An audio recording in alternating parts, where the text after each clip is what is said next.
नमस्ते बच्चों। DBSK inter college Bandipur के यूट्यूब चैनल पर कक्षा 12 के समाजशास्त्र पढ़ने वाले सभी छात्रों का हार्दिक स्वागत है।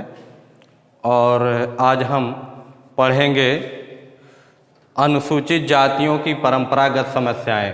अनुसूचित जातियों की परंपरागत समस्याएं, इनकी कुछ समस्याएं हैं जो परंपरागत काफ़ी दिनों से चलती चली आ रही हैं। तो इनकी समस्याएं क्या हैं ये देखना है और इसको पढ़ना है हमको। इसमें इनकी जो पहली समस्या है वह सामाजिक समस्या, जैसा कि इसको कल बताया भी गया था, लेकिन उसके आगे है सामाजिक समस्याएं। सामाजिक समस्याओं में अनुसूचित जातियों की सामाजिक समस्याओं का संबंध उन निर्योग्यताओं से है जिनके अनुसार उन्हें विभिन्न सामाजिक सुविधाओं को प्राप्त करने के लिए अयोग्य मान लिया जाता है।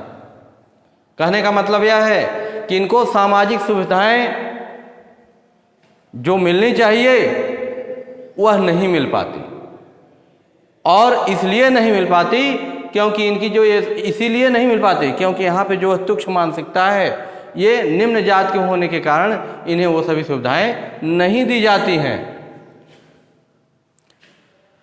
और इन जातियों को सवर्ण हिंदुओं के साथ संपर्क रखने तथा सवर्ण जातियों द्वारा उपयोग में लाई जाने वाली वस्तुओं का उपभोग करने से वंचित कर दिया जाता है। जो सवर्ण जातियां हैं, या यूं कह लें अनुसूचित जात से ऊपर की जो जातियां हैं, वह जो अपने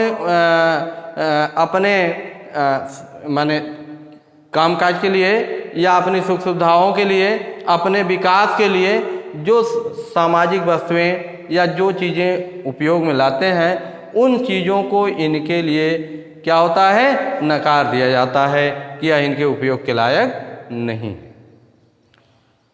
और इनमें जैसे सार्वजनिक कुआं है, सार्वजनिक कुआं सार्वजनिक कुआं,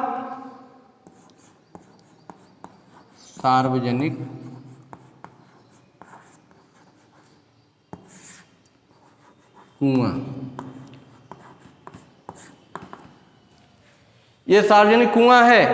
सार्वजनिक कुआं या तालाब और पार्कों, ये जो सार्वजनिक स्थल हैं, यहाँ पर इन्हें प्रवेश नहीं दिया जाता।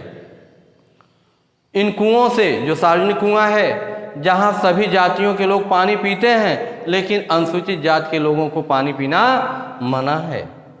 ऐसे इतिहास में भी कहीं कहीं देखने को मिलता है, सुनने को भी मिलता है कि अनुसूचित जातियों को या दलित जातियों को किसी तालाब या नदी का पानी पीने से मना कर दिया जाता है, अछूत होने के कारण। और कोई कारण नहीं है, बल्कि जो ये मनवादी विचारधारा के कारण इन्हें अछूत मान लिया गया है, इसके कारण जो इन्हें जो है क्या है, मना कर दिया जाता है। और मनुस्मृति में यह व्यवस्था दी गई कि अनुसूचित जात के लोग गांव के बाहर रहेंगे। गांव के बाहर कहने का मतलब जो गांव में सभी जातियों के लोग पाए जाते हैं, एक ही गांव में पिछड़ी जातियों के लोग, सवर्ण जातियों के लोग, लेकिन ये इन जातियों को जो है गांव के अंदर प्रवेश नहीं है, बल्कि इनकी जो आवास है या इनकी बस्तियां हैं वह गांव से कहीं दूर दराज पे बनी होनी चाहिए, ये व्यवस्था दी गई।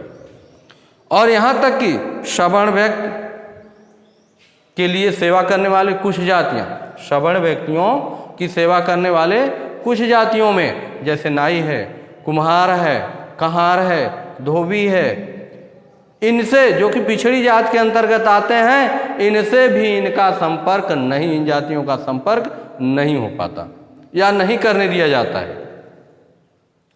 दूसरा आता है धार्मिक समस्याएं। धार्मिक समस्याओं में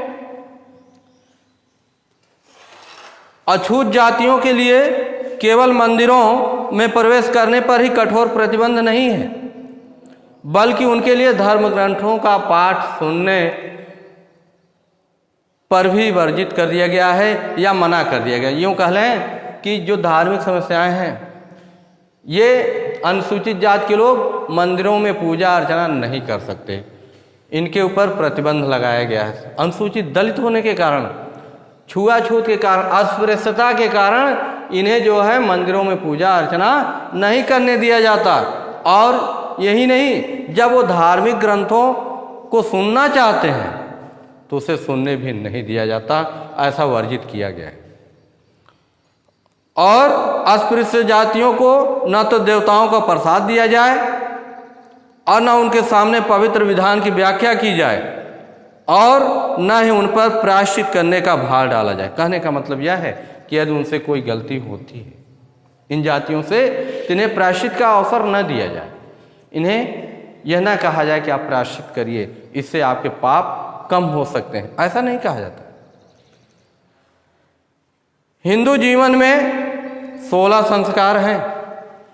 इन 16 संस्कारों को इन्हें करने के लिए अवसर नहीं दिए जाते, न तो इन्हें बताया जाता है कि आपको ये संस्कार करना चाहिए, बल्कि अन्य जो जातियां हैं, उच्च वर्ग की या सवर्ण जातियां हैं, उन्हें सभी 16 संस्कारों से गुजरना पड़ता है। इन जातियों को उन संस्कारों को पूरा करने भी नहीं दिया जाता। और जो जातियां जन्म से ही अपवित्र हैं, उन्हें संस्कारों के द्वारा शुद्ध नहीं किया जा सकता। कहने का मतलब यह है, यह धार्मिक विचारधारा है कि जो जातियां जन्म से ही अपवित्र हैं, तो उन्हें इन 16 संस्कारों को करने की आवश्यकता नहीं है। यह जो है प्राचीन काल के ग्रंथों में बताया गया। तो इनका क्या है, ये परंपरागत समस्याएं हैं। और जो तीसरी समस्या है वह है आर्थिक समस्याएं।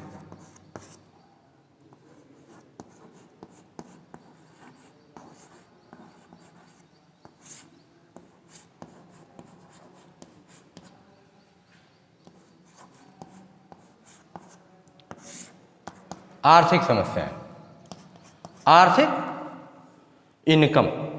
दलित जातियों को केवल वे व्यवसाय करने की अनुमति दी गई जो अत्यधिक अपवित्र होने के कारण किसी भी दूसरी जात के लोगों द्वारा नहीं किए जाते थे। ऐसे यदि इनको काम भी दिया गया वर्ण व्यवस्था के अनुसार, तो ऐसा काम दिया गया जो 3 वर्ण के लोग नहीं करते थे। ऐसे घिनौने गंदे कार्यों को ही इन्हें दिया गया और विभिन्न गाथाओं के द्वारा उन्हें यह विश्वास दिलाया गया कि यदि वे अपनी जात के निर्धारित कार्य नहीं करेंगे, अर्थात उन जातियों, कौन, अनुसूचित जातियों को यह निर्धारित किया गया कि यदि जो आपके पुराणों में, जो गाथाओं में निर्धारित है कि आपके क्या वर्क हैं, कौन सा कार्य है, यदि ऐसा नहीं किया जाता इनके द्वारा, तो इन्हें पुनर्जन्म में, अगले जन्म में इससे भी, इस दलित जातियों से भी बुरी योनि में प्राप्त होंगी। माने जो जन्म होगा इससे भी निम्न कोटि का होगा, या निम्न कोटि के योनियों में, प्राणियों में आपका जन्म होगा। ये भ्रम फैलाया गया। और अस्पृश्य जातियों पर धन के संचय पर नियंत्रण लगा दिया गया। ये धन को इकट्ठा नहीं कर सकते थे। इन्हें बताया गया कि आप धन इकट्ठा, विभिन्न गाथाओं के द्वारा इन्हें बताया गया कि आप धन को इकट्ठा नहीं कर सकते और सभी तरह की गंदगी को साफ करना, मरे हुए पशुओं को उठाना और चमड़े से वस्तुएं बनाने का काम ही उनकी आजीविका का प्रमुख साधन रहा है। ये जो कार्य करते थे, इनमें सभी तरह की गंदगियों को साफ करने का कार्य इनको दिया गया है। और क्योंकि जातिगत पेशे पर हैं, तो सभी तरह के गंदगियों के कार्यों को ये साफ करते थे और मरे हुए पशुओं को उठाते थे, चर्मकारी का कार्य करते थे, सूकर पालन का कार्य करते थे। ये सभी कार्य जो है अनुसूचित जातियों को दी गई और ये इनकी परंपरागत समस्याएं हैं। और इसके बदले में इन्हें दिया क्या जाता था? इन सेवाओं के बदले में, इन सेवाओं के बदले में इन्हें पुराने कपड़े, बची हुई जूठन और बेकार की घरेलू वस्तुएं देकर ही उन्हें संतुष्ट कर दिया जाता था। अगला आता है नागरिक विभेद। चौथा पॉइंट, नागरिक विभेद।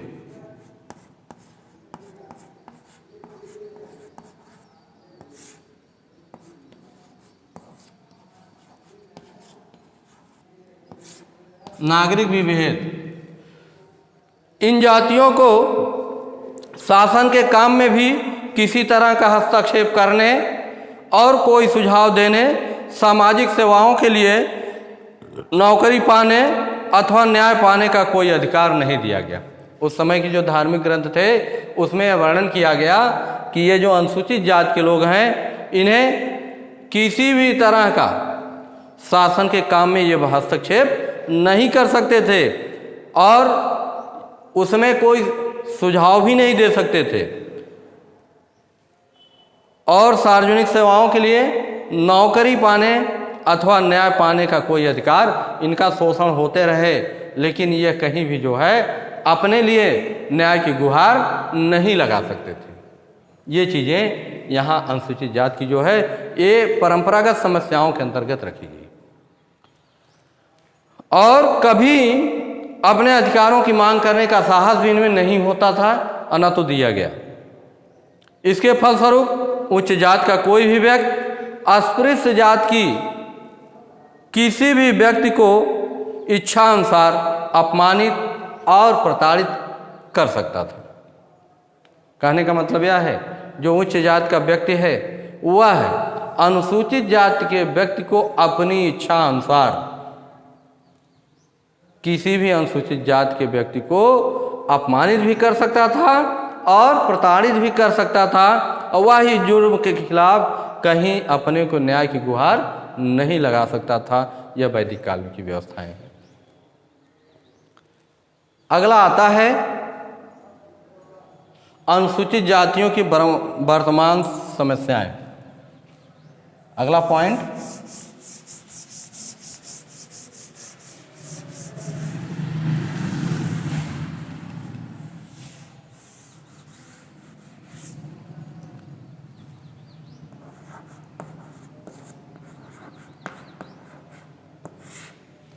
अनुसूचित जातियों की वर्तमान समस्याएं।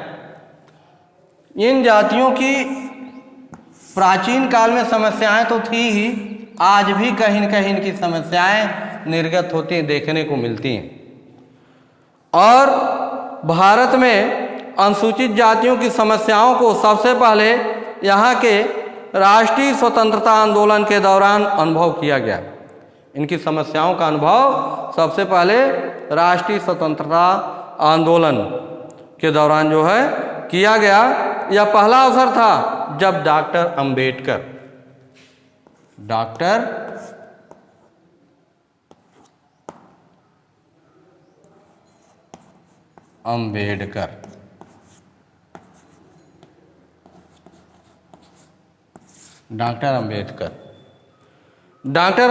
के प्रयत्नों से यह महसूस किया जाने लगा कि अनुसूचित जातियों की स्थिति में सुधार किए बिना उन्हें राष्ट्र की मुख्य धारा से नहीं जोड़ा जा सका। इन्होंने इनकी समस्याओं को जब देखा और उस स्वतंत्रता आंदोलन के दौरान, तो ये गहन अध्ययन करने के बाद पाए कि जब तक इनकी समस्याओं का निराकरण नहीं हो जाता तब तक इन्हें समाज की मुख्य धारा से जोड़ा नहीं जा सकता। और इस पर उन्होंने कई आंदोलन भी चलाए और इनको जगह जगह संविधान निर्माण के समय इनको विभिन्न, चाहे वो न्यायपालिका हो, व्यवस्थापिका हो, कार्यपालिका हो, उसमें जो है इन्होंने क्या किया, इनको आरक्षण देने की भी बात कही। और इसके फलस्वरूप महात्मा गांधी ने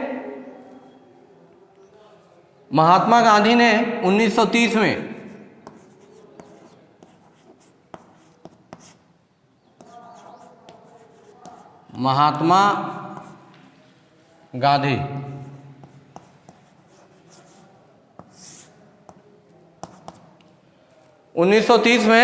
महात्मा गांधी ने अस्पृश्य जातियों या इन अछूत जातियों की समस्याओं को सुधार लाने के लिए आंदोलन आरंभ किया। स्वतंत्रता के बाद जब इन अस्पृश्य जातियों की अनुसूचित जातियों के रूप में मान्यता देकर उन्हें संवैधानिक रूप से विकास की विभिन्न सुविधाएं दी गई। क्या किया गया? जब देश हमारा आज़ाद हो गया। कब आज़ाद हुआ? 15 अगस्त 1947, 1947। तब इन्हें जो क्या हुआ, इन जातियों को उसके बाद क्या हुआ, विकास की मुख्य धारा में जोड़ने का कार्य शुरू कर दिया गया। तब यह समझा गया कि बहुत जल्द ही अनुसूचित जातियों की समस्याएं समाप्त हो जाएंगी।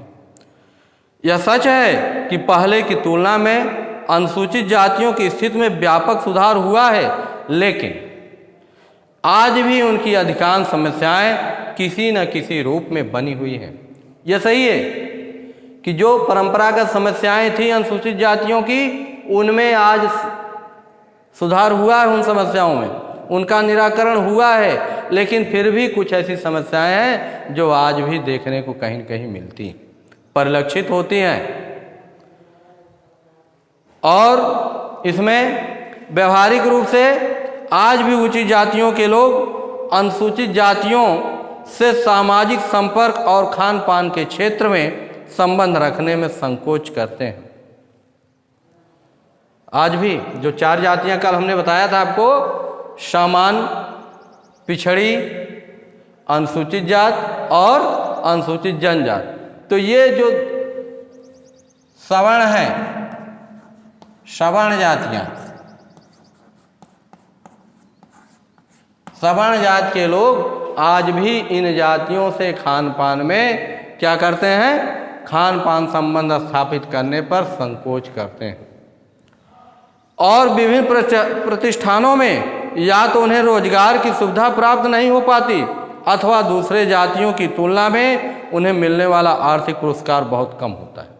आर्थिक पुरस्कार, वहाँ भी भेदभाव है। जब इनकी कहीं नियुक्ति होती है उसी प्रतिष्ठान में, और इन्हीं के समान जब अन्य जाति के लोग कोई कार्य करते हैं तो उन्हें अच्छा पारितोषिक दिया जाता है, जबकि उसी कार्य के लिए अनुसूचित जाति के व्यक्ति को उसकी अपेक्षा कम पारितोषिक दिया जाता है। और कानूनों के द्वारा अनुसूचित जातियों को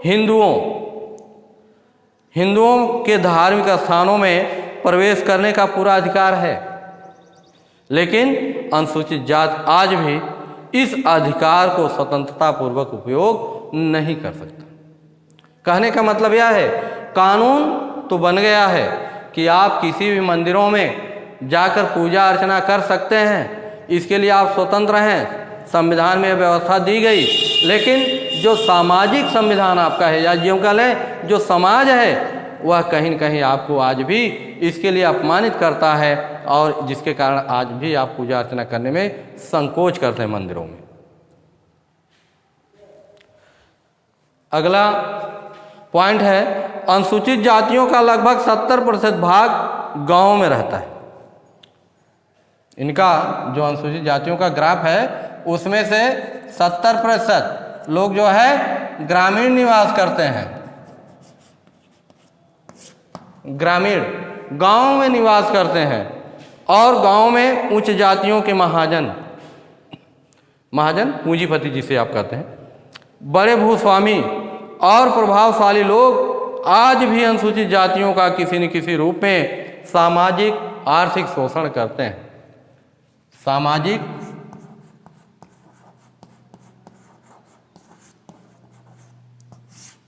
आर्थिक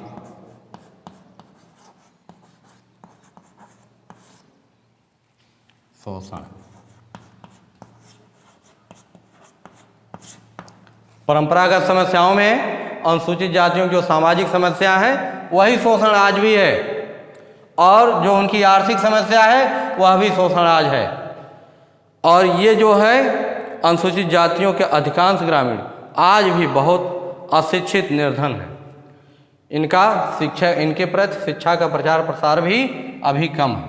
ये क्या है? अशिक्षित और निर्धन है। अशिक्षित और निर्धन।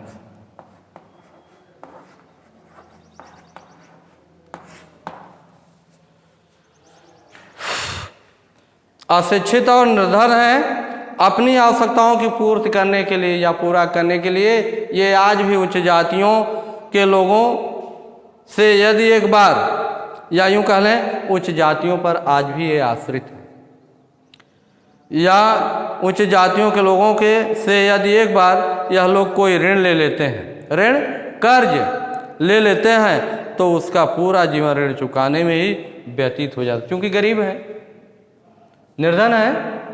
और जब इनकी आर्थिक समस्याएं या कोई भी समस्या आती है, आपदा विपदा आती है, तो उसके निराकरण के लिए सवर्ण जातियों या अपने सूच्य जातियों के यहाँ ये कर्ज लेने के लिए जाते हैं, और उस कर्ज को लेने के बाद उस कर्ज की भरपाई में इनका पूरा जीवन चला जाता है, और उन्हें अज्ञानता के कारण उन विकास योजनाओं का भी लाभ नहीं मिल पाता जो सरकार द्वारा चलाई गई। इनके जीवन परिवर्तन के लिए, इनके जीवन के विकास के लिए, जीवन की समस्याओं को मिटाने के लिए सरकार द्वारा जो विभिन्न प्रकार की रोजगार परक योजनाएं इनके लिए चलाई गई, वह योजनाओं का अशिक्षित होने के कारण इन्हें पूर्ण जानकारी नहीं हो पाती।